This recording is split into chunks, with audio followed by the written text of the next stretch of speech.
Well, well, here we are once more. Welcome, one and all, to your midweek fantasy fix. I am Jack, and this is Tittle, and it is really bleeding hot. So I have given the modwife a semi holiday. She's not sat behind me, but she is still on duty, just elsewhere. And obviously there are other moderators about, so behave yourselves. Because tonight we might get a little bit heated. How is our audio? Guys, if the audio seems like it's going to be a little bit strange, do let me know in chat, because I've got fans pointed directly on me. I ain't turning those sons of bitches off, because, good God, it is hot. Right, who have we got today?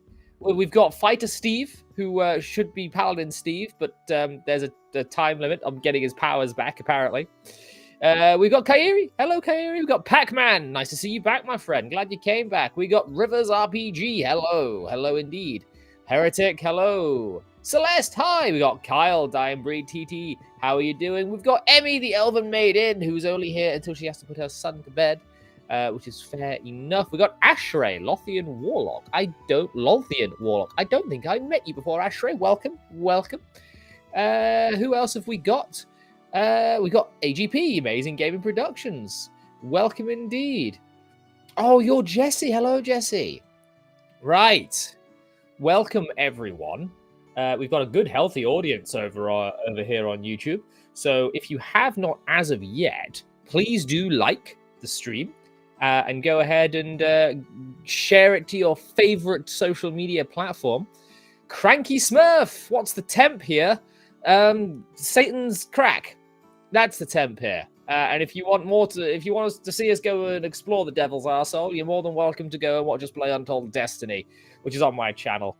But today we are going to be speaking of Dungeons and Dragons 5th edition.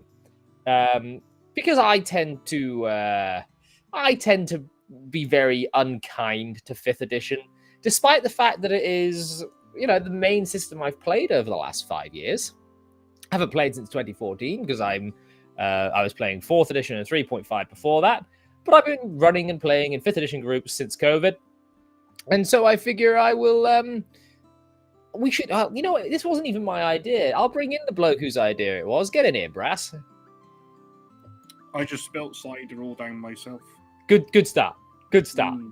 Yeah, this is why, when people think of 5th edition, they think of the sticky-fingered, like, iPad child generation, and here you are, spilling your apple juice all over yourself. I'm older than you. Maybe in body, and probably in grouchy spirit as well. Yes. Yeah, fair enough. But no, you and I were chatting, sort of Thursday last week, and we said, you know what, we give 5th edition a bad time, but we actually kind of like the system, and so wouldn't it be really funny if we decided to go ahead and poke the anthill, like ruffle some jimmies, and upset a couple of the oldies that we know, because we get a lot of people on here who are advanced in years. And they really don't like 5e. They don't like anything modern. True, but then again, I don't like things that are modern, and I'm not advanced in years. So, right, let's bring in our foreteller of destiny, shall we? Because we've been playing his game, which is not an OSR game. It's not an old school Renaissance game. It is quite a modern feeling game, and yet he has his issues with 5th edition. And so he can be the foil to us speaking of how good, speaking about 5e. And then we've got a couple others to bring on as well. Dean, hi. Hiya there, Jack. Hiya, Brass. Hello, Dean. They're here to argue. Yes. Oh, it's not going to be much of an argument. It is a terrible system.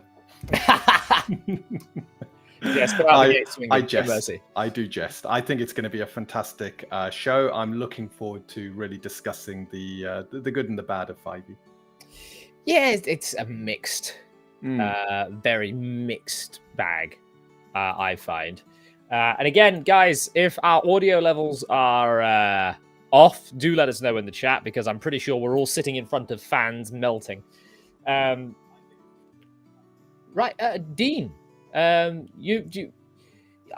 been told that we're under orders to say something about a newsletter of some sort. Yes, we have a newsletter. It's coming out this week. So if you want to know all about Untold Destiny, as well as some of the amazing people we're collaborating with, please sign up.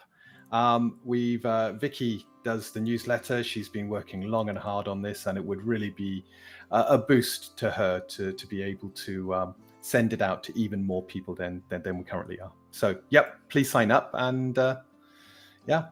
Indeed, you could learn more about Untold Destiny, which is a great game. The wife is in chat. Hello, wife. Right. So you know what? I think it's probably time we bring in. Let's bring in the wizard first, shall we? Marinus. Hey, I have returned. You have returned. I was kind of worried because, yeah, the Archmage was pestering me. So I just barely made this. So we're going to talk about how wrong 5e is. I'm always down for that. You see, it's an easy punching bag, and we are going to take the moral high ground and defend it.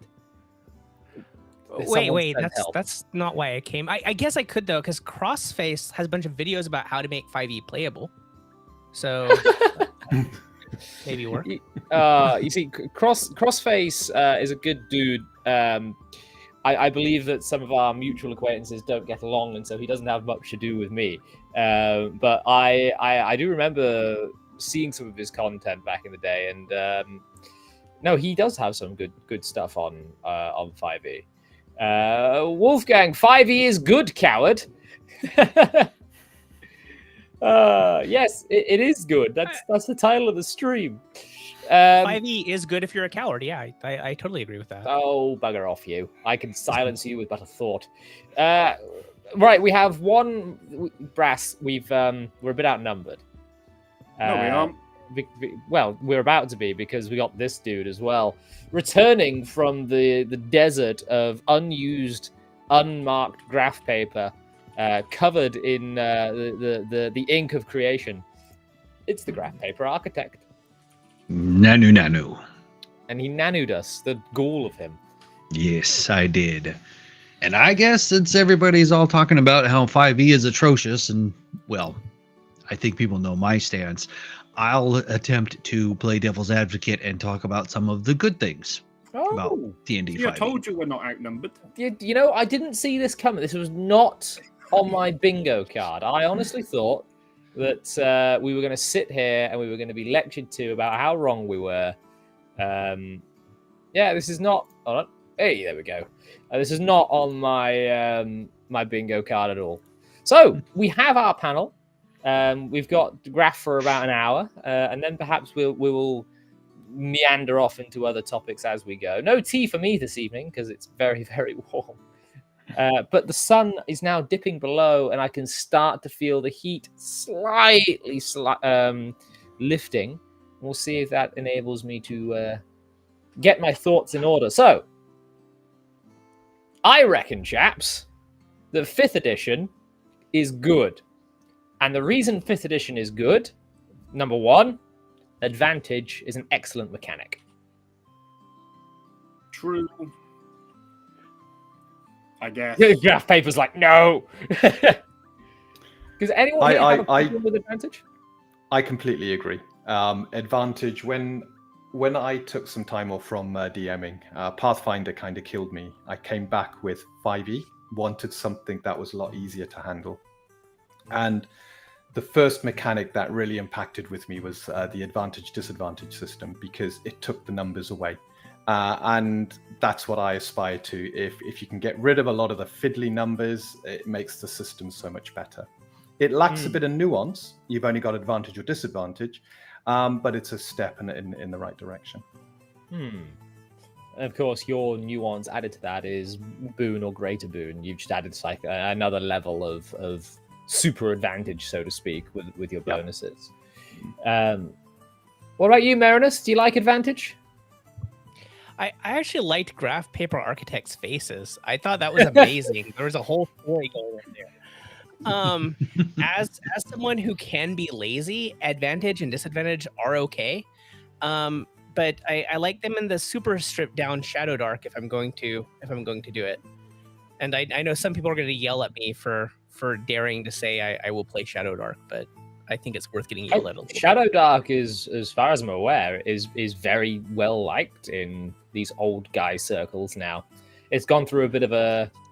You like Shadow Dark, Architect? Oh, sorry. No, I was waving at the wife. She's headed off to Oh, go do right. some other things. I have yet to experience the Shadow Dark, actually. I have been quite busy, but I've heard it's good, and I'll play anything. In 5e? I run in circles that are not super nice at this point. But yes. Now, No, I not just wouldn't. I, grognards, bros too. Yes, Uh, yes. Yeah. Sorry. I'm a Grognard TNG, so I could tell. And I don't think it's cool for anyone.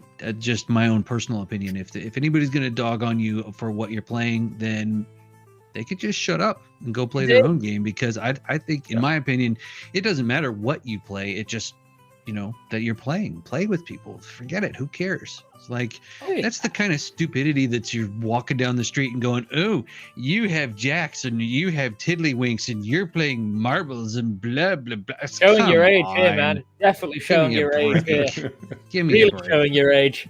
Well, mine was, I mean, tiddlywinks. I'd be walking down the street. I'm like, why, you sharpen that mammoth tusk again? Me have rock. You see, my generation was you went down the side of the street and it was which trading card game do you play? Was it Pokemon, Yu-Gi-Oh, Magic, Duel Masters, and that people would die over that instead. Well, yeah, and I survived all of the, oh, you play Nintendo, you're just a simple, well, you play Xbox, so you're going online and calling people your mama this, your mama that. So it's like, come on. Oh, the racial slurs hadn't been developed yet. Whatever. I look on a complete, like, just talking about the mechanic, Marinus. You like Advantage, I take it. I'm okay with it. Okay. I think that it fits the design philosophy of 5e really well. Again, I prefer more deadly, less superhero type games. So Shadow Dark is great. I've been known to use that advantage anytime I'm playing with people who have really plugged into 5e. Advantage and disadvantage just makes sense to them. So if I'm playing with randos that I haven't trained how to play correctly yet, I'll use it. No. Well, Brass, I don't need to know your opinion on Advantage, but you may as well state it for the record. I hate it. It's despicable. I prefer the Untold Destiny Boons and Banes. Well, so do I. But they have numbers if my group won't understand them. I'm only joking, by the way. I know. Advantage. It's fine. I know you like Advantage. I think we should probably specify that when we say 5th edition good, actually, we are mostly talking about the 2014 core rulebooks. Because bloat is a thing in any game. 2nd edition had all its splat books. 3 and 3.5 had a lot of books. So there was bloat all throughout D&D's history. But I think that it's easier to argue that 5th edition as it released in 2014 is good, as opposed to 5th edition today is good. Because I still restrict my players to Player's Handbook only, maybe one extra book if you could convince me you deserve it on a good day kind of thing. Would you guys... A lot of the modern 5th edition, everything after like 2019, I feel like, was designed to pave the way for 2024. Like they started changing a lot of things. They started changing the vocabulary. They tried to change alignment. Just the design philosophy of some of the monsters and all that. And you'll notice if you pick up a 5e book that came out just before 2014, not 2024, 2024, like Big Beast Giants, for example, there's a lot of the same terminology in those monster sheets as what you see in 2024. So I would say like 5e up to 2019, the core game. I would include Tasha's and I would include Volo's Guide and all that.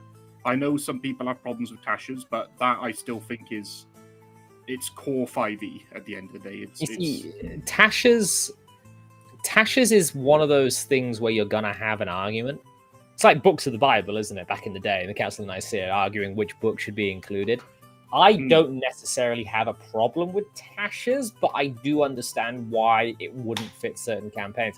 I made use of Tasha's rules in your campaign, because in your campaign, the Aasimar race doesn't quite line up with the Aasimar stat boosts. So I used your law and those rules to kind of bring it in line. I don't mind people doing that. Yeah. But at the same time, I think my stance on Tasha's is I'd rather people just stick with what the races give you and not do Tasha's custom lineage. But if you need to make something work, I think Tasha's lineage is fine. I am being asked if I would accept Xanathar's guide. I don't mind Xanathar's. I think Xanathar's is all around quite a good book. I think it was one of the first, if not the first expansion. Yeah, I definitely include Xanathar's in this because it's, as you said, it's one of the first expansions. So. And it was more in line with the spirit of what the game was. Because now it most definitely is, as Mariner said, a superhero-y game. But if you play it as intended, core rulebook-wise, with just a couple expansions, you can keep power levels quite low for quite a while. Especially if you do... the way I look at it is level 1 to 5, tier 1 of gameplay in 5e, as they call it, is almost a completely different game to tiers 2, 3, and 4. So tier 1... A lot of people complain about the superhero element. Honestly, tier 1 of gameplay in 5e is actually deadly. Unless the DM's pulling their punches, the amount of modules, even some of the recent ones like Rime of the Frost Maiden, which I think was 2020, you get a lot of stories about people TPKing at those early levels. And I can believe it. Because at those levels, sometimes they'll design an encounter, goblins ambush you, and it's a coin flip. Yeah. So unless your DM is holding back, it is actually deadly. I say once you get to level 4 and 5, it's not so bad, but levels 1 to 3 especially, if you want that low fantasy, low magic, high stakes, knife's edge combat, it still exists in 5e. It's just only at the early levels. Right, but it that's where you graduate from that to being a superhero, as opposed to the more traditional flavor where you start building armies and you start having to really deal with the next level. So instead of building an army, you basically are able to be an army and face down an army as you get to those mid and higher levels. So that's why I say that 5e is fundamentally about superheroes. Because like My Hero Academia, most of them they could get their butts kicked really quick. But as they go on, they become full-on superheroes, and that's kind of the arc of the game. I do agree with you, and I think with 5e, as you said, some of the older editions, you're leading armies and things. I think with 5e, in a sense, if you could still challenge your players high level, it is very possible to challenge a level 10 plus party. There's a lot of Reddit stories. Oh no, my level 10 party one-shot my ancient red dragon. If you're experienced to 5e, you can make it very deadly. But, in my opinion, you have to lean into that almost superhero element. I always consider... I think it happens too quick. Every campaign I've run, they get to this point by about level 7 or 8. That's when they start becoming too powerful. I think that is a bit too early. But in my opinion, once they're past level 10, I think they've earned that. And... I will treat them as heroes of the realm. They are no longer adventurers going around in these crypts and goblin dungeons. They are the Knights of the Round Table. You can only scratch around in the mud for so long. When there's a great threat like a dragon, for example. And I think if you lean into that and you have the epic fantasy, rather than trying to cling to the more low magic Lord of the Rings style fantasy, you're not going to be able to do that in 5e. You have to accept the fact that you're going from Lord of the Rings to 7 Deadly Sins. Now, you say that, but the Lord of the Rings does feature main characters just wading through hordes of orcs, just smiting and slicing and not a scratch on them by the end of it. So Lord of the Rings does have this sort of level up kind of thing where you get from the Fellowship of the Ring into the two towers, and you've got these sort of tier 1, tier 2, tier 3 in Fellowship, Towers, and Return of the King. So, you have this sort of scaling up of power there. We do. We have our first Rumble rant, gentlemen. We have to pause our discussion for a moment as I find the thing. Thanks for the Rumble rant, and it is of course Mr. Jeffram Denkar for $5 dues. He says, thoughts on your favorite third-party 5e products. Personally, he loves Sandy Peterson's Cthulhu Mythos book for 5th edition. Kobold Press's books were also nice. So I quite like Dungeon Master's Guide 2 stuff. That's an ongoing series that the wife buys me as it comes out. I split through them from time to time. So I would say those are probably my favorite. How about you, Brass? Well, I've just got the Grim Hollow Monster Manual, and also I watch a lot of Grim Hollow stuff from Ghostfire Gaming. Honestly, it's good, and I was going to use Grim Hollow as a perfect example of how you can make 5e work very easily, because the Grim Hollow Monster Manual, you compare that to the basic 2014 one, it's leaps and bounds better. And it's still in the 5e system. So, How about you lot, Meredith? Yeah, no, Not really. no.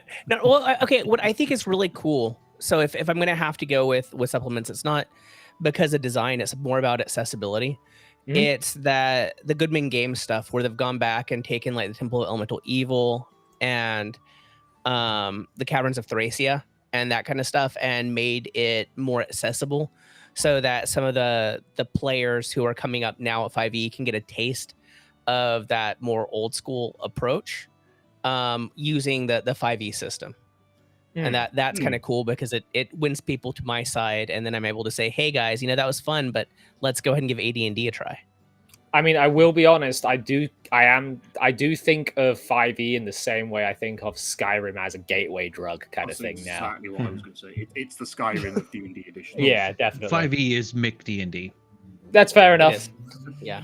It is. It's Mick D&D. And we can get into some of that. But since you've spoken up, Sad, you got a favorite third-party book for 5e that you come across, Graf?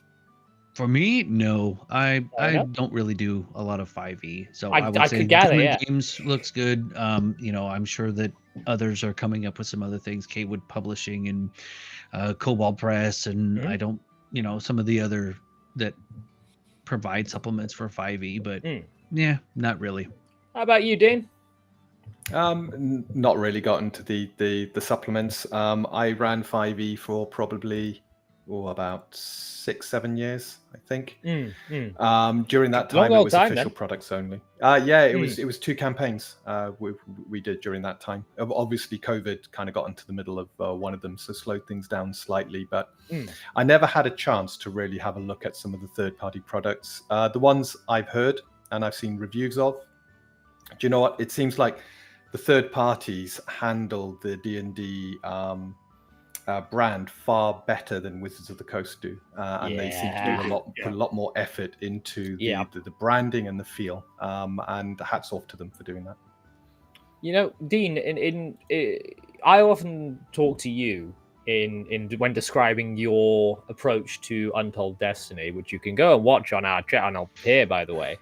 I've often said to you that your passion for your game is what hooked me in. I think a lot of 5e success initially, and I'm talking pre-Critical Role, we can talk about Critical Role in a bit if we like. A lot of 5e's initial success was passion. I think 2014 5th edition, coming out of 4th, and it was D&D Next for a while, which is a really dumb. I hate marketing stuff like that. But 2014 5th edition Dungeons and Dragons was a passion project trying to get back some of the soul of 3.5. There was an interview with, I think it was Mike Miles, where he said that if Pathfinder didn't exist, they would have just done 3.5 again, rather than try to find a midway point between 4e and 3.5, which is what 5th edition is, in my opinion.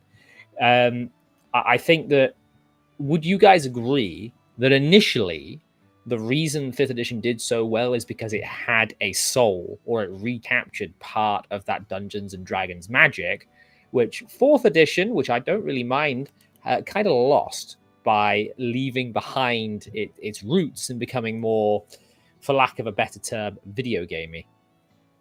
Mate, I obviously I didn't play D&D back when 5e released, but my guess is that people still really liked the D&D brand and hated what 4e did to it. And so those people who were playing Pathfinder, maybe they didn't really like Pathfinder, who knows? When 5th edition came out, they were probably very hyped, thinking, oh yes, finally, D&D is back. This isn't 4e anymore. It's simplified, it's streamlined. We're so back, boys. And in they jumped. That's kind of what I'm getting at, yeah. But I'm curious to see what the wizard and the 2 grognards think. Oh, well, I think 5e began to exist at one of those synergistic points of time, like when we had original D&D come out. We had all of the stuff coming out in the 80s, and these things happened synergistically with they culminated with other things that were going on in society. So 5e had that, and then 5e got to benefit from COVID, and 5e also got to benefit from Critical Role, and 5e got the benefit of then eventually with Stranger Things, even though that's not 5e. And so it's had all these other little tertiary things that are all around it that are helping it and bringing it to light. You had mention of Dungeons and Dragons. The marketing got really good, so you had things like oh boy, now I'm trying to remember the show. There was lots of TV shows that D&D was prominently. Come on, help me out. Lots of product placement. Big Bang It's Theory. lots of product placement. Yeah, Stranger Things. Now the one show where and the one guy's kind of in his head all the time, and Big Bang Theory. Meredith. Yeah, Big Bang Theory. Yeah, There you go. that was Big Bang Meredith. Theory. That kind of stuff. And so what you ended up with was not so much that 5e was so great and wonderful and just a wonderful, great game, but also a lot of great marketing, a lot of bringing in what we now call tourists, but a lot of people, a lot of fringies, a lot of newbies, a lot of people that are like, oh, let's do this, let's try it. And they lowered the entry point level because there was no longer THACO, there was no longer any kind of real thought process that had to go into it. It was just, oh, I've got to beat this number, I've got to get bigger number, higher number, this number, that number. The entry cost was lowered so that people could come in and play. So that made it another success and another success. So yeah, the bounded accuracy was a selling point, but I think bounded accuracy, right. I've told you before, I don't particularly like. Exactly. But so you end up with 5e that is 5e good? Well, it was commercially successful for a lot of reasons. People still tend to like it for a lot of reasons because when you're developing these products and you're thinking long term and you're considering where is entertainment going to be at the time when this is going to be coming out, and what are people consuming that they're going to be enjoying. So if when they made 5e and they cracked it open to, you can play any race, you can play any class, any race can be any class, and anything can be anything, and you can have Dragonborn this, and you can have super furry that, or whatever. And I don't mean actual furries, because I'm friends with furries and I don't care, so don't very accepting put me in community. That slot. Very accepting. Yeah, it's good. Fine, forget it. That's cool. I mean, look, let me jump what over I'm saying to... is that you had these generations of people that were coming up that were into that. Rather than just having people like us, we were exposed to He-Man, Thundercats, G.I. Joe. There you go. When we had actual books on paper of other stories. I will get back to that in just a moment. These generations have got I do want crap. to talk about the abandonment of certain appendices at the backs of the books. Right. I'm gonna look stupid saying this, but I'm pretty sure that 5e still has Appendix N. Yes, it does. Yes, in the new one, they didn't scrap it for 24. Maybe in not 24, but the 5e itself does have Appendix N. It has classic Appendix N. It has the stuff that was omitted that should have been in Appendix N, and then I only know this because I've been doing an Appendix N project. And then I've been trying to go through Appendix N myself. Too.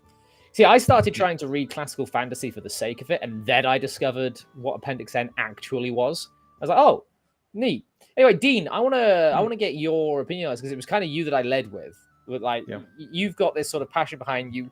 We've seen Chris Perkins, who was there from sort of the beginning of what sees tenureship of D&D leave. We've got is it Todd? Was it Todd Kendrick? Brass? Yeah, Todd I think Kenrick. Kenrick. And then obviously you had the Jeremy Crawford lead as well. Yeah. Mm-hmm. So these guys, I would consider. There were some others, and Delver covered it. There were some others that have been I would gone consider too. these passionate people. Brass and I did a video on it as well. Dean. Yeah. Bless me. Jeez. Oh, bless you. That came out of nowhere. Dean, what do you think passion-wise? Do you think that these were the last sort of passionate designers, like the voices of loving fantasy, loving TTRPG? Were they kind of taken for a ride with 24? But in regards to 14, do you feel that 5th edition has a little bit of passion in there? There isn't so much corporate speak. It's I'm thinking back to when I lost faith in D&D during the 4th ed times. I reverted back to 2nd edition. I house ruled it to just streamline it, bring in some quality of life stuff, and we played a campaign for many years. After that, went to Pathfinder, and the numbers killed me. Going to 5th ed, someone eventually persuaded me, have a look at 5th ed. They've done a great job. And you're right, there was a lot of buzz about 5th ed. I was a bit late coming into it. It had been out for a couple of years. However, the one thing I noted, the quality of the product was good. It was a breath of fresh air. The numbers were just far smaller, and running a combat just felt a lot easier. Now, I know that's the accessibility side. And if you are looking for incredible crunch in a system, you're not going to find it in 5e. And that means you got to sacrifice a bit of nuance to what you're doing. And it's always this balance between how much crunch and nuance do you have, and how simple is the system to run, and how easy is it to adjudicate. I'm a forever DM, so I wanted a system that I could run with some preparation, but not a lot of preparation. And 5e, once I got used to it, once I got used to the numbers, it became a dream. I could create monsters on the fly. I could adapt monsters on the fly. I could adjudicate on the fly. It lacked a bit of depth for me. Mm-hmm. Characters all felt the same once you hit around about 12th level. Mm. In fact, the last campaign we did, 2 of the characters almost had identical spell lists, but one was a priest, one was a wizard. And the concentrating on one spell only. There were a lot of cracks in the system, but to bring it back to the passion, I think the people who created 5e, the huge team that did that, I think there was a lot of passion because they were told if this failed, that's it. There's no more D&D. So they went in knowing they had to hit this hard, and that really motivates you if you think maybe they had a bit of we're carrying the torch forward, we can't let the flame die mentality. Absolutely. So I think there was a lot of navel gazing about what worked, what didn't work. A lot of talk probably about bringing it to a wider audience, and that talk, I guess, has continued to the latest edition where they try to bring it to such a wide audience it only appeals to a small minority of people. Yes, and we can get to that particular point in just a moment, because we've now hit twice on something that I think is what I'm going to bring up. So I would like to quickly thank our good friend Paladin Steve, at present Fighter Steve, for a super chat. He's had some fun making 5e characters, but overall the racial, not species, agreed. Species is for bloody sci-fi. And subclass bloat keeps me playing older systems. And I do agree, there is bloat in 5th edition. Completely and utterly agree.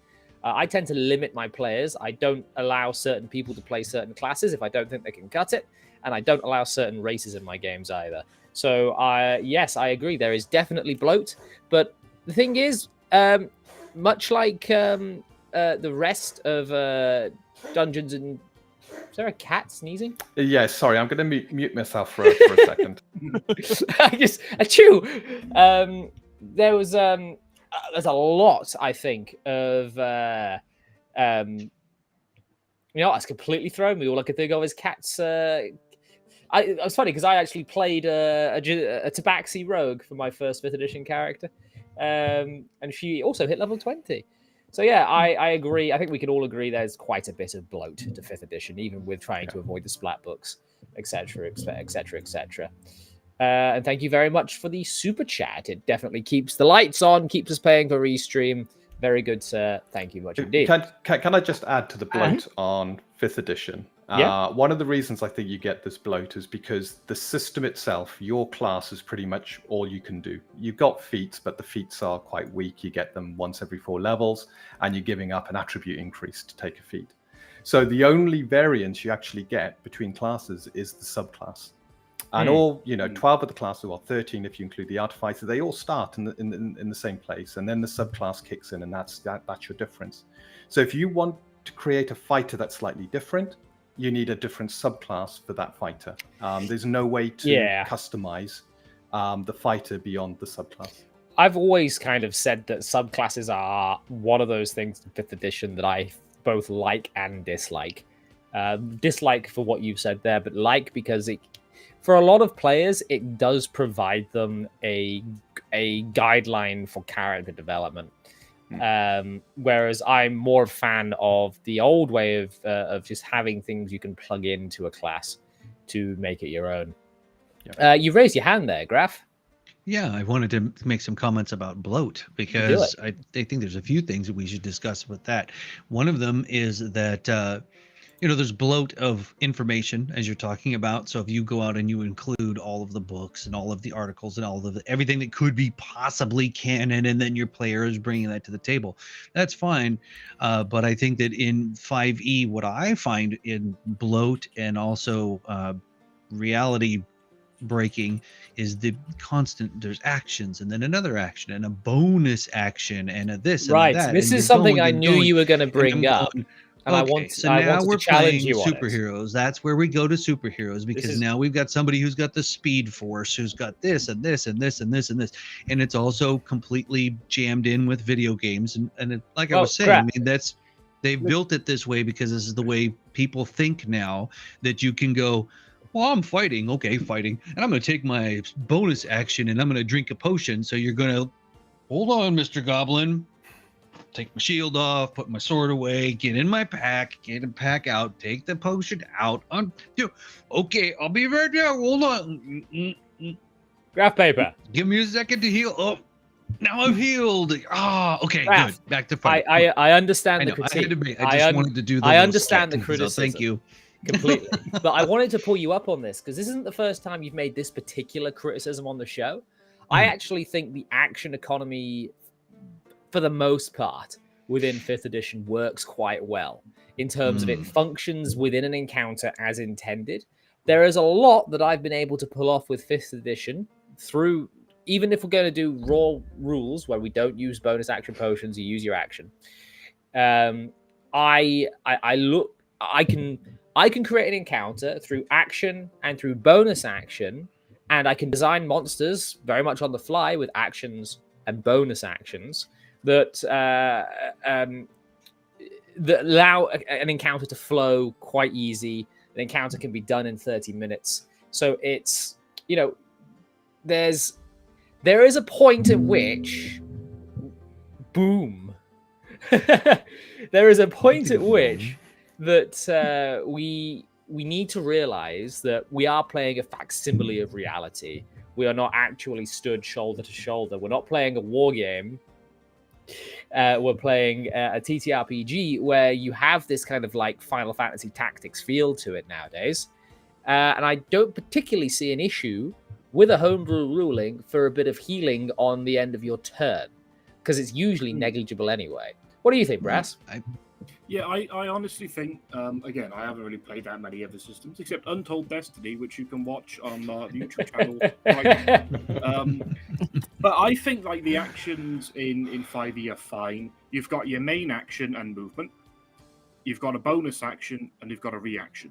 Half of the time, in fact, more than half the time, unless you're playing a class specifically designed around them, you won't be using bonus actions and reactions. You will just move in, use your action to attack. That's most turns in combat. Yes. Unless you've got some very specific build where you're min-maxing, you're utilizing your all of your actions in one turn. You've got shield for your reaction. You've got bonus action spells you can cast, all this sort of thing. Or you're dual wielding, so using an action for one attack, bonus action for the other. Most of the time, it's just I move forward, I smash the enemy. Me smash. Even if you're playing like a rogue, it doesn't even have to be like a barbarian. You walk in, you hit things. No, it's like the reason I wanted to bring this up because I think it's a bit of a mischaracterization of the system to say, oh, you're doing all this different stuff in combat. A lot of the times, if I'm playing my paladin in Brass's campaign, I roll dice for hit, I roll damage, I done.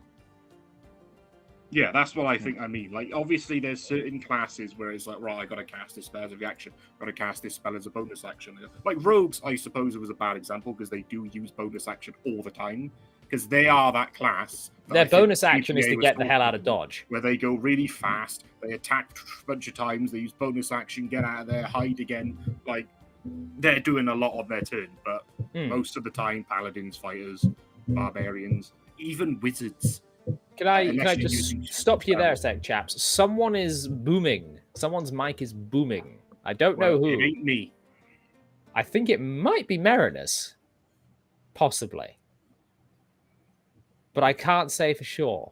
Because I can hear it on my end, so it's probably... I can hear it on my end as well. Testing. Is it still doing weirdness? No, I think you're all right. You're suddenly a lot... Yeah, no, that should be fine. It's very strange. Chat likes the fact that I mentioned Final Fantasy Tactics. I'm just going to put that out there. Dean, bonus actions like you in Untold Destiny, which you can go and watch on our YouTube channel here. Actually, I just linked it in chat.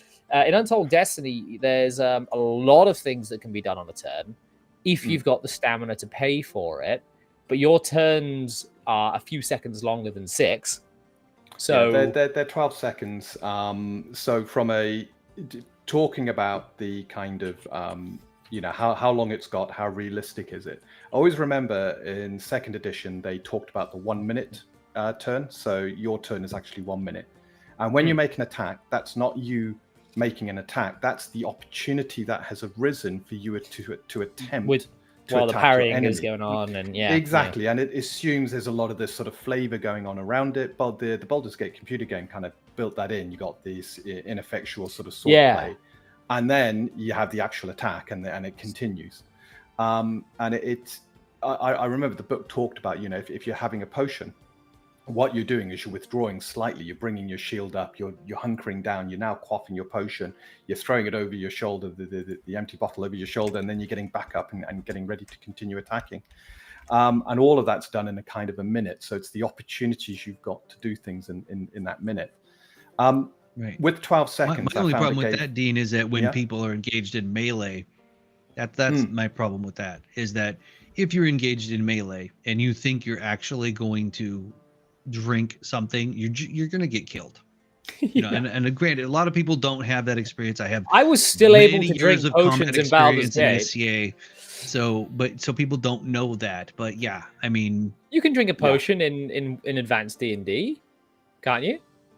I definitely did in 2nd edition. You can. 3.5 brought in the attacks of opportunity. So if you drank a potion in melee, you would get absolutely mullered. But then 3.5, 3 and 3.5 brought in a lot of that to kind of punish that behavior. Yeah. Which 5th sadly got rid of. Yeah. It's part of the gamification. The more realistic you become, the less accessible your system is. So having a lot of nuanced rules around, okay, I'm doing this. Hang on, does that mean my enemy can attack me if I'm doing this in combat? And Pathfinder really struggles with this now. Yeah. With it's a manipulate action or so on and so forth. Oh god, yeah, and they got their 3 actions, and depending on what you're doing, depends on how many actions. I took the decision just to have 2 things you can do in combat on your turn: your action, your swift action. And if you want to move, it's part of your swift action. If you're charging, it's part of your action, and that keeps things moving a lot smoother. The only time the enemy gets to really hammer on you is if you're trying to do first aid to yourself. and then they get to wail on you. And that's the kind of one exception. If you're drinking a flask, they're small. They're designed to quickly in the mouth, out. But you've got to put your weapons away to do that. So there's a bit of realism, and you're then left in this position where you got no actions left. You've quaffed a flask to give you some resistance or something, and your enemy's now looking at you with no weapon, going, "Yeah, I'm just gonna have fun here." But yeah, it's the more nuance, the slower the game becomes, and it's one of these things. I always like the second edition kind of thing of, yeah, you're quaffing a potion in melee combat with someone, but what's actually happening is you're choosing the right moment to quickly duck back, quaff that potion, and then get back into a defensive And one of your allies might be preventing them from actually stabbing you. Yeah, absolutely. So, Marinus, what's your feeling on the quaffing a potion in 5th edition? That's stupid and doesn't make sense to me.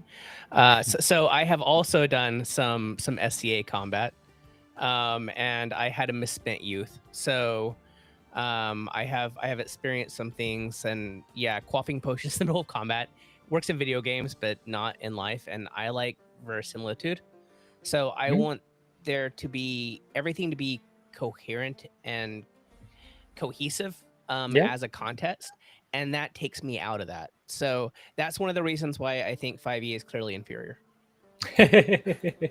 Yeah. Well, Yeah. You know who doesn't think 5e is completely inferior, because everything is inferior to her. It's Mackie. Mac and Fleas.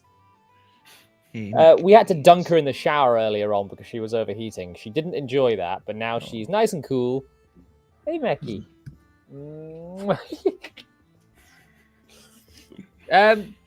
Before we go any further, chaps, because we're coming up on the hour, we have quite a number of people still with us. We've got a good 20 strong over here on YouTube, nearly 10 over on Rumble.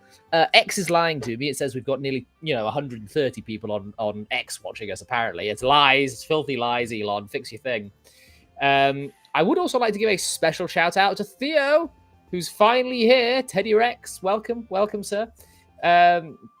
I would like to quickly say, chaps, chapettes, Jackpack, if you have not yet, please do like the stream. If you are not a follower or subscriber, subscribe and also follow. And if you wouldn't mind sharing the stream link to your favorite social media or a Discord server, or just sending it to a friend, it really helps us out. Because you know what? I am a small channel. We are growing very quickly, but all of this is through word of mouth, apart from one guy. Pac-Man Power Ghost is in chat at the moment, who found me through YouTube recommendations just last night on an impromptu stream. So the algorithm isn't kind to me. You can be. Let's sort of switch gears a little bit.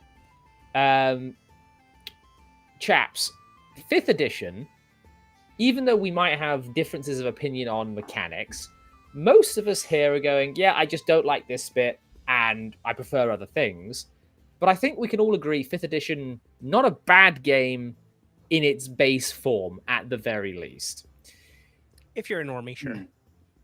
Well, most people are normies before they become nerds. Like you yourself, so, misspent youth. Like, people come into the hobby through different areas, and I think 5th edition is a fantastic gateway drug into a far superior product such as Untold Destiny. Every stream is becoming Untold Destiny so far. But I think there is another component to this, and I'm going to now switch us over to talking about Critical Role. I don't really have a problem with Critical Role, the cast, what they do. I quite like Matt Mercer. I find him entertaining. I didn't watch Campaign 1 because the audio quality made my ears bleed. Campaign 2, I got a little bit of the way through. And then I had to go back to work. And Campaign 3 looks like an absolute cluster F. So I didn't watch that either. But what Critical Role did is it was, as we've already said, it was lightning in a bottle, cultural zeitgeist stuff. It brought in a lot of normies. A lot of new people came into the hobby, some of which may have been a little bit toxic, some of which have been absolutely fantastic additions to the hobby. So we know Critical Role is a force for good and for ill. Actual plays like that. We're doing an actual play right now, Dean. and that's I kind of very like when I play D&D in the camera as well. It's very similar to my off-camera experience, but I definitely don't expect everyone to be a Matt Mercer. I suppose what I'm trying to say is that people have a bloated view of what a dungeon master should be doing or what a players should be doing. GPA, if you need to skedaddle, go ahead and quickly plug yourself, and then we'll move on. Quickly plug myself. That's not the game we're supposed to be talking about, Jack. What are you doing? Get your mind out of the gutter. This is a family show. No. All right. Well, yeah, sure. I am one of the owners of Tactical Fantasy Games, as you can see here. Find us on Twitter. We are working on Adventure Engine, and we are working on our own products as well. Several other things that are in the works. So if you go to the website, it'll say coming soon here for a while. I'm Graph Paper Architect. You can find me on Twitter most of the time. I have a baby YouTube channel that has been defunct for a bit because I just, time. You get off work, you get so many hours between having to go to bed, and it's like, yeah, I can either write and create or do a YouTube. So sorry about that. There will be more on the way. That's me, Grogner TNG. So if you're interested in where I'm coming from, played forever, and to make a point before I have to duck out here in a couple of minutes, I think Critical Role, again, it happened at one of those moments where it was just perfect timing that people had time on their hands. You able to tap into a crowd of people that enjoy watching people play, and it's been this fantastic thing to watch because, like, I can't stand watching somebody else play. It's like I need to play, or if I'm watching somebody play, they need to be someone who's important to me. So if I'm watching you gents play, I'm like, oh, okay, cool. I like these guys. I know these guys. I want to see what they're doing. But going online to, Twitch or whatever and watch a rando play whatever, like, I don't care. So for me, I was never a crit roll type person. I was like, okay, whatever.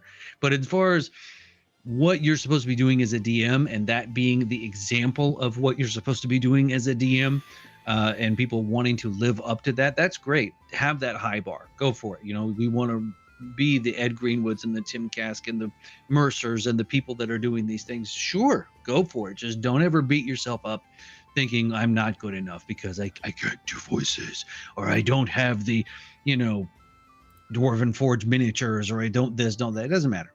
All you need is a little bit of graph paper, a pencil, and some imagination, and go for it. And since I do have to wrap up, the other thing that I would like to say, thank you for giving me this moment to say this, is that when we talked about at the beginning, and people want to poop on you for what you play for any reason at all, I would tell them to just shut up and leave you alone, because we all know that there are companies that make choices. WotC's made a whole bunch of choices. I'm not going to go down the rabbit hole, and people want to go, oh, you're a play 5e, so you must support WotC and blah, blah, blah, blah, blah, blah, blah. No, play what you want, play with the people you want to play with. And if people want to dunk on you because you play this or you play that, well, forget it.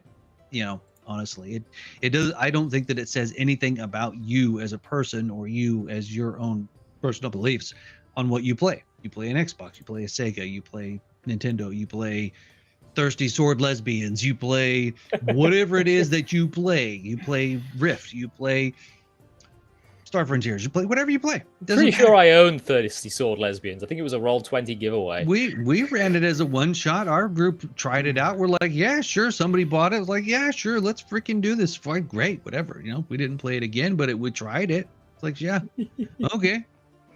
I'm game because I'm there to game with the people. I play with the people, not the game. The game can be terrible. Play with your people. Agreed. Thanks for showing up, man. I'm kicking you out. Thanks for having me. See you later. Bye, mate. Later. Right. Before we continue, we have a Rumble rant from Lou the Poor. Here's a threepence. Invest it wisely because Theo has abandoned YouTube chat and gone over to Rumble. So no, I appreciate that very much. I don't know. Like, you got to go where the money is, Marinus. And one of the reasons that I produce 5e content is because that's where the money is.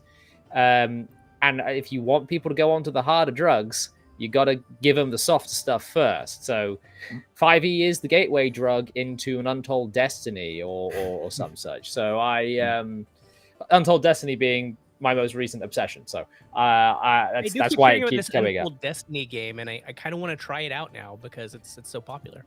Dean. We're planning to do a load of one-shots. The first ones will be invites to certain people in the community, and then anybody in the Discord server will be able to sign up whenever I do a one-shot. I found the best way to experience it: get people involved, get people playing, and get them having fun. Celeste in chat raises a good point. Everyone begins as a tourist until the gaming addiction takes hold. Like Skyrim was her first Elder Scrolls. My wife actually convinced her to play some Oblivion, and I think she's really enjoying it. So, you get them with the gateway, and then they start craving more. I agree with what Jesse said in chat, Ashley. Which one was that one? The stance. Yeah, that's the one. The stance of tourists and all that. Because that connects to what I was going to say about Critical Role, where I think overall it's been a net positive. Because yes, they brought a load of people in, and a lot of those people are what some people will call tourists. But at the end of the day, the tourists are never the problem. It's what's he catering to the tourists, which I think has led to 5e's kind of decline, because they're catering to people that don't really play the game all that much. And so, more people is good. I've had people on Twitter when I made that tweet about player character deaths, saying that gatekeeping is good. You should always gatekeep. And I'm like, that's kind of a shitty take. So gatekeeping is good is one of those things that, depending on what I'm looking at, I can go either way on.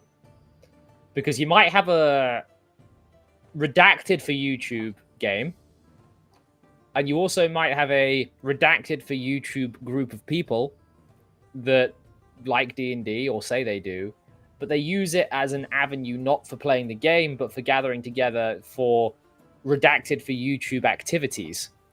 And I can see why people would then go on to say gatekeeping is good. I don't particularly like it. Bad taste in my mouth, but I can see where people are coming from. Oh look! Oh look! It's a ruffled Jimmy's. It's Bill Sylvie, the Dungeon Delver, 5th edition, and its consequences have been a disaster for Dungeons and Dragons. In this manifesto, I will. And to be honest, guys, if you want good, really good, purist, advanced Dungeons and Dragons content, why are you not subscribed to Bill Sylvie, the Dungeon Delver, on YouTube? Or why are you not following the Dungeon Delver on X? Because that man is a font of wisdom, even if he is old man yells at clouds from time to time. But no, I love to aspire to be as awesome as Bill someday. I won't get there, but I aspire towards that.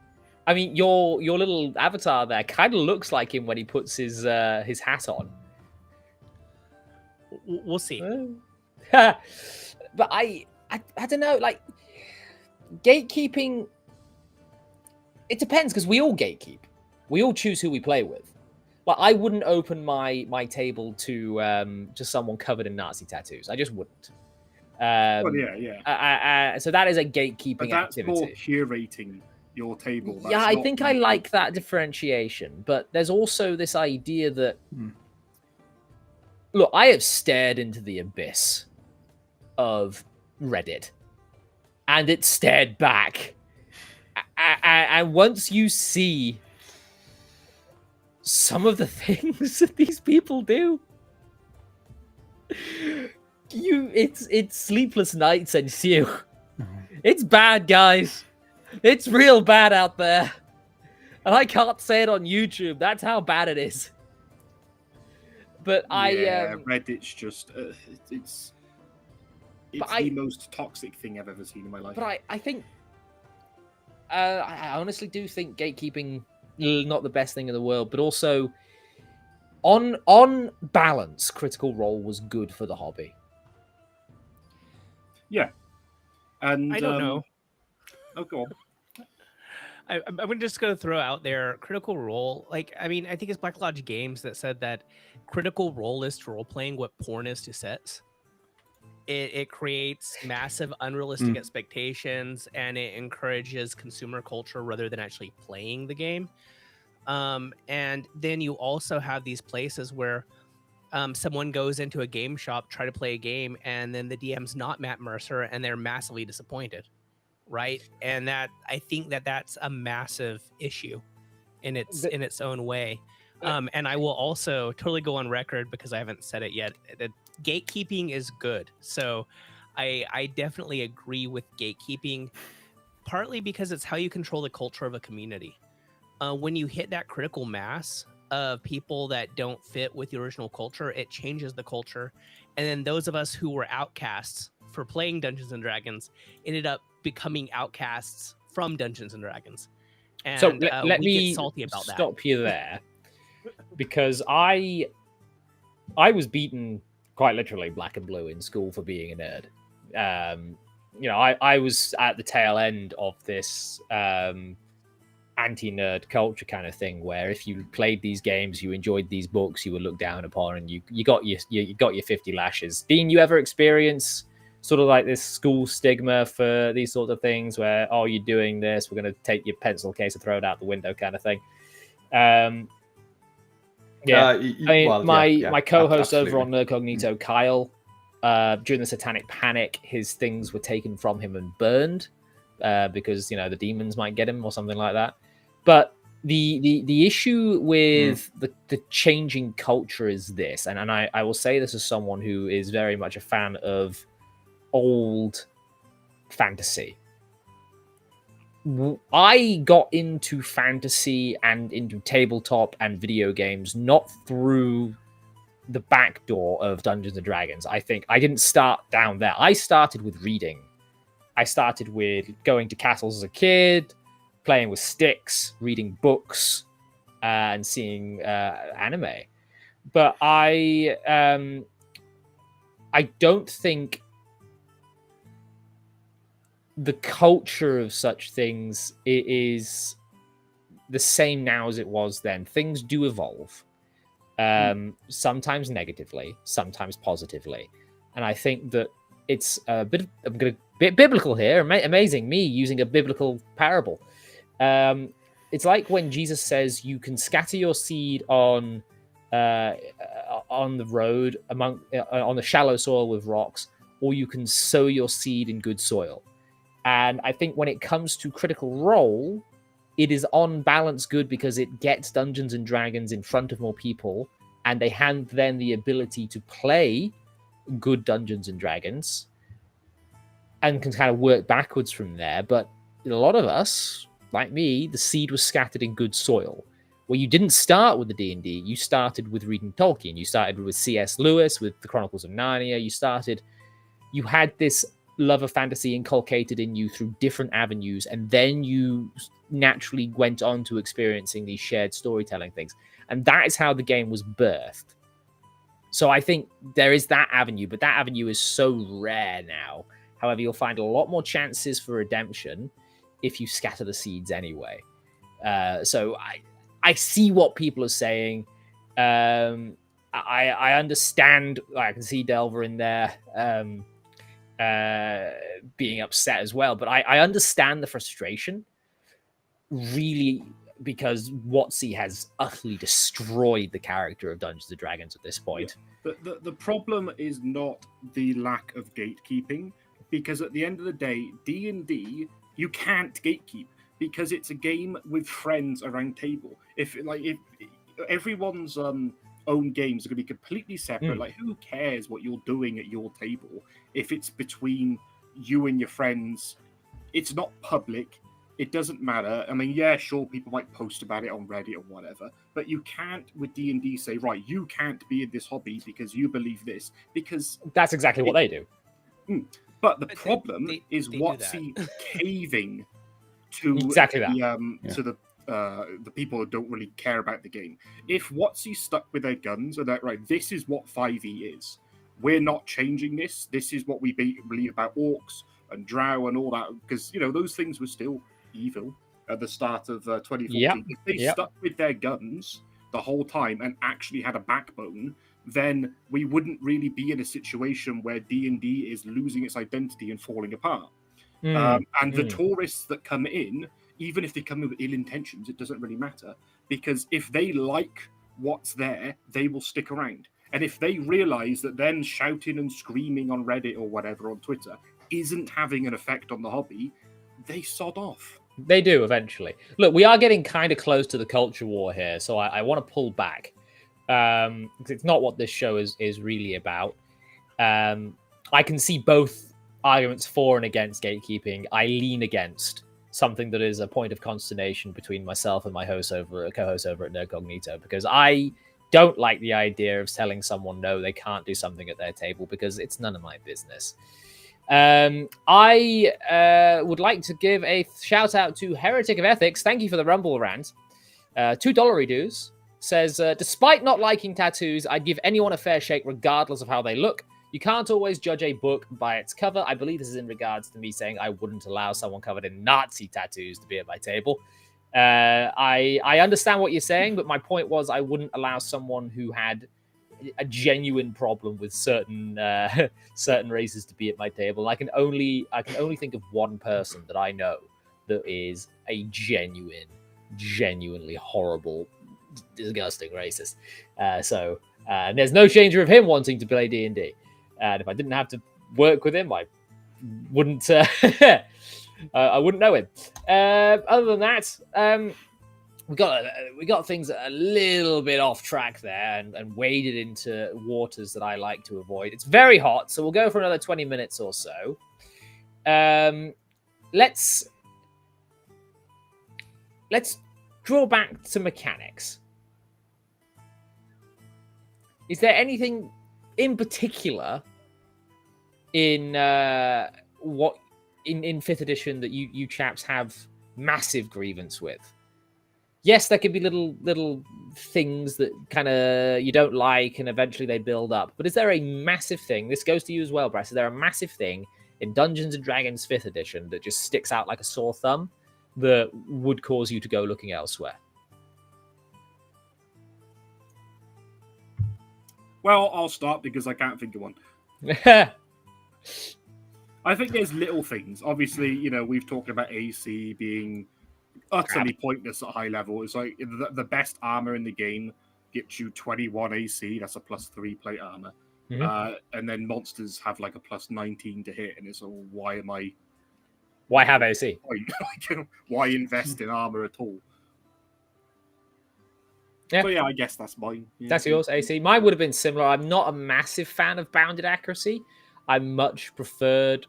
In fact, Cranky Smurf is bang on there. I much prefer 3.5s. I know it's a bit more bloat in the numbers, but you got better at not getting hit as you leveled up in 3.5. So that's something that I prefer. That and having different ACs for different things I quite like flat-footed AC, on-touch AC, that kind of thing. I liked that. But I mean, 3.5 is just, it is that system which I would just call advanced 5th edition. And if you're ready to move on from 5th edition, 3.5 might be a natural one to give a shot.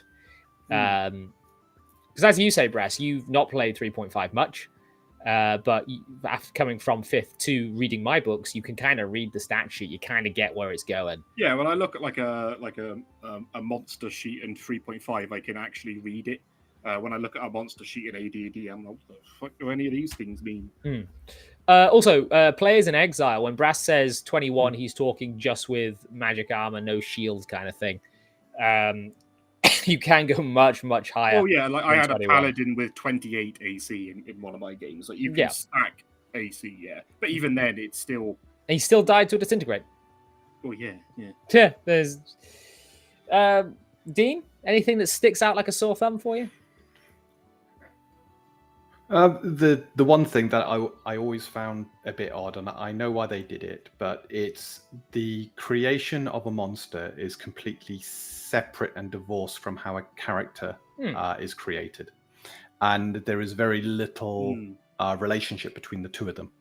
So looking back at things like second edition, creatures had hit dice, and the hit dice was comparable to the party's level, a character's level.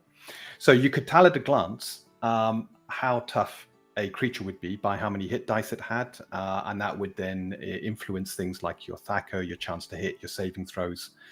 And there was that parity between a party member and a creature. In 5e, the one thing I found very odd is that almost got thrown out the window. And you had this big sort of table of, if you're creating this CR monster, it should deal roughly this much damage. And it doesn't match up to the monster manual at all.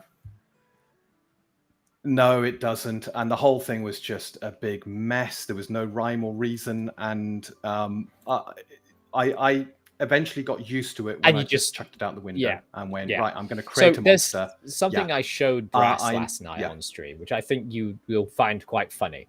I'm going to share it now. I don't have any clue how to do CR calculations because it doesn't make sense. In 5e, it doesn't. They don't even use it. For it doesn't work. Like, it doesn't work. Here is the Pydra that I sent over to you, Dean. This is me telling Grok to work out its CR. I kind of guesstimated it at 12. Turns out it agreed with me. It thought 13, but 12 was fine. It took Grok 2 minutes and 55 seconds to figure out, and it was arguing with itself. This is its thought process, and it goes over and over and over. This is basically just what it. If this was a transcript of me talking to myself, when I'm trying to figure out what CR really means and how the fuck it's supposed to work, this is me. Still going. I'm arguing myself. No, it can't be. It's still going. Maybe it's this. Maybe it's that. I'm still scrolling. I'm still scrolling. It's trying its best to work out the CR of the Pydra, and I'm still scrolling. So, Dean, when you say the calculations and the tables make no sense, you're under you're there. You go. Final answer: 12 pages of text, and then it goes down to explain it's working out. So, yeah, when you say, it doesn't make sense, you're damn right it doesn't make sense. One of the most advanced AIs on the planet just exploded trying to work it out.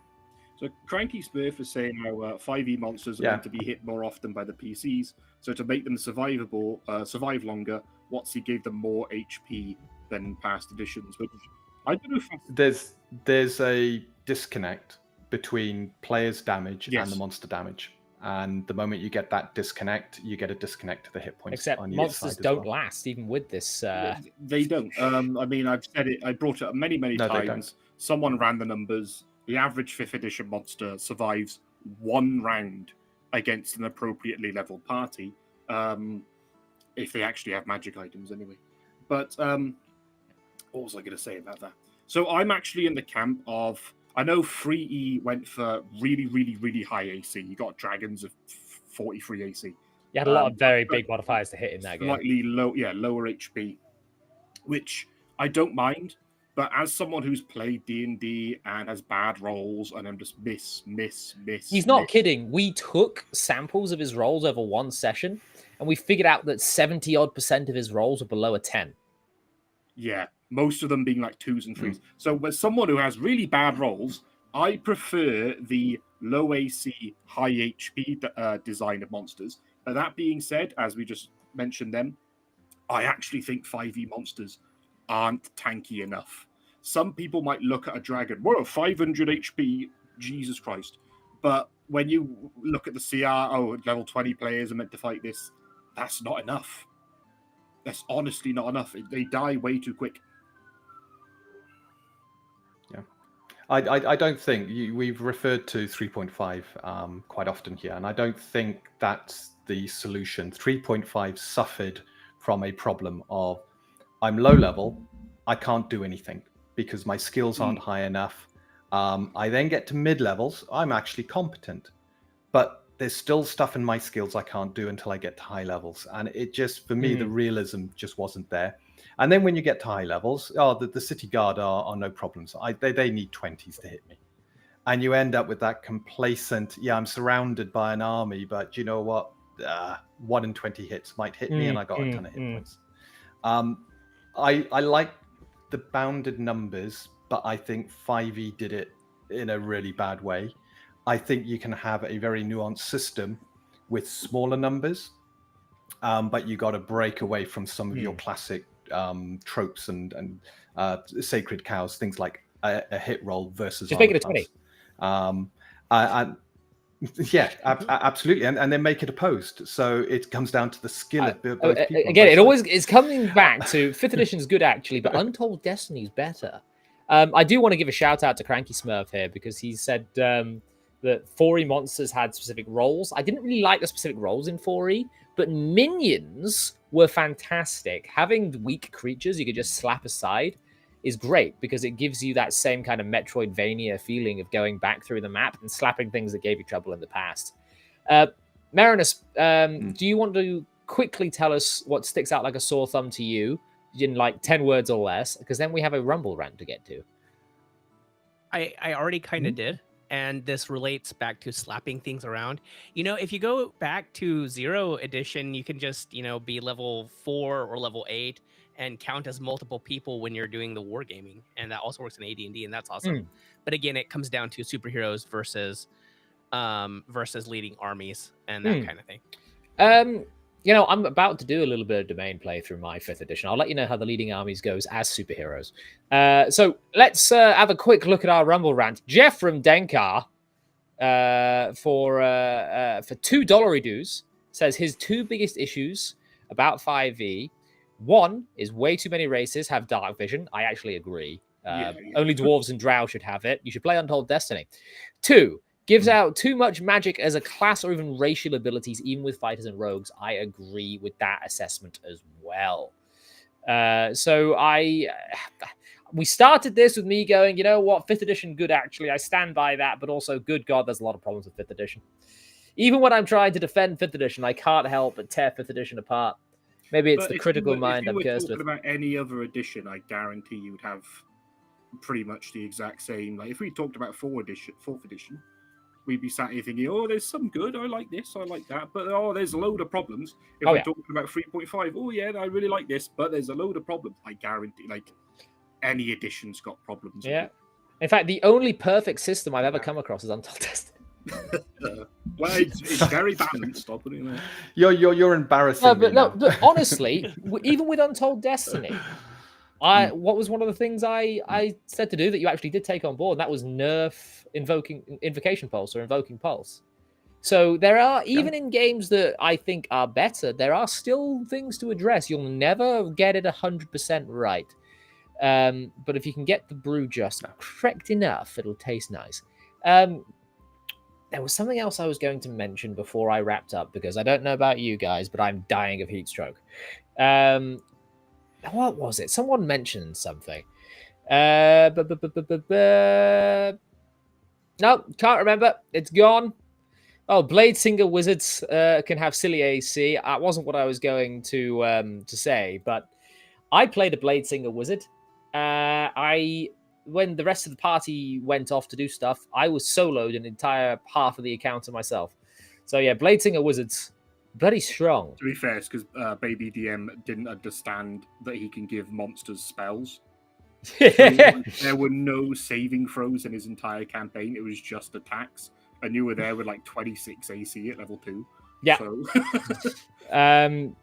I like playing spellcasters. You can do some pretty crazy stuff. Right, you know what, chaps? We'll wrap up. We'll begin to wrap up. Guys, if you haven't liked and subscribed, please do. I realize things got a little bit tense with the culture war stuff that began to creep in, but we did put a stop to that quite quickly. This is not the show for it. Do you want to, Marinus? Do you want to quickly go ahead and plug yourself? Sure. So I can be found on the Ets as Two of Adventurers.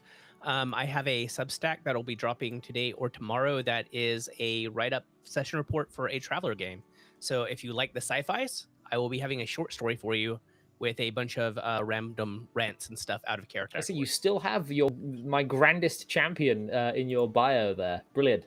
That's an old thing. You are stuck with me until you banish me from that. It's funny, if Paladin Steve is still here, I now hold Paladin Steve's powers in the palm of my hand. He is now beholden to the library. So, you know, we're gathering people slowly but surely for this. Dean. Yes. Go, do the thing. You can follow me on Twitter at Hill_Jowett. And we have a newsletter if you want to learn more about Untold Destiny. So please sign up. If you fancy campaign-driven, story-driven, where your character has a lot of depth and nuance, a lot of options and customizations, where when you pick a race, the race has strengths and weaknesses, and each of the class has strengths and weaknesses. So you have a defined role, what you're good at, what you're bad at. Then you got to sign up to the newsletter and find out more. Which I've just linked in chat, along with his YouTube channel and his Twitter profile. Brass. Well, I'm the Brass Dragon 1 because I'm the one and only Brass Dragon. I've actually tweeted quite a bit this month. I've been very, very active, 1 tweet a week. And one of the recent one was posing the question of who would win, the Demons of the Abyss from D&D or the Tyranids from Warhammer 40k. So go look for that and get happy about it. My money would be on the demons. Right, chapettes, thank you very much for joining. If you've enjoyed the stream, do give it a like, do give it a share. There are new videos out on the channel, especially the Untold Destiny playthrough that we're doing under Dean's gentle, caring, and supervising hand. There is a special guest joining us next week for our Untold Destiny outings, and that's the Runesmith. So if you've not seen the Runesmith on YouTube and watched his videos, he does the Basically Lich, the Basically Halfling series, that kind of thing. Started on XP to level 3, I believe. And yeah, he'll be joining us to try out Untold Destiny, which honestly, Marinus, I might be memeing a little bit, but I do think there is a gleam of a spark of potential waiting to set flame to the minds of many a nerd. I'd also say that, Dean, it looks like you've had 2 or 3 signups to your newsletter out of this. Thank you. So, you know, not all is lost. And we can continue, I hope, to not gatekeep the hobby, but to bring a version of the hobby forward that is a brighter, more hopeful, and more true to the fantasy genre representation than whatever the culture warriors want to argue about. Agreed. We are here for the swords,